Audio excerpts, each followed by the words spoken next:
Talaba bo'lsang nimalar bo'ladi? Zo'r tomoni hozircha sovchilarga eshiginglar yopiladi. Mabodo kontrakt to'la olmasangiz sovchilarni qabul qilamiz. Hozircha pul ko'p, har kuni aylanishga borasizlar. Bir oydan keyin esa, "Oy, kontraktim pulini ishlatib qo'ydim, pul tashing."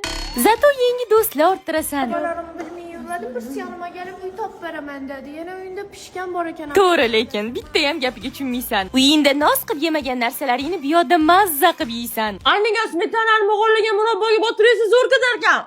Kvartira bu onangning uyi emas. E'tiborsiz bo'lsang narsasiz, telefonga chalg'isang ovqatsiz. Uxlab qolsang ko'rpasiz qolib ketishing mumkin.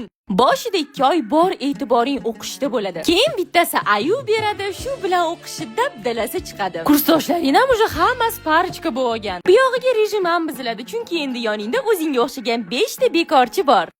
Kechqurun uxlamaganing uchun dars paytida uyqing keladi. Nechiksan jonimisan, men seni shevingni o'rgandim. Endi hazatib gaplashamiz. Nima deyapsan? Tushuntirib gapir. Vobshe tushunmayapman gapingni. 2-kursdan anu bola yo'q bo'lib qoladi. 3-kursdan уже ish topishga harakat qilasiz. Anaqa ishga olmaysizlarmi?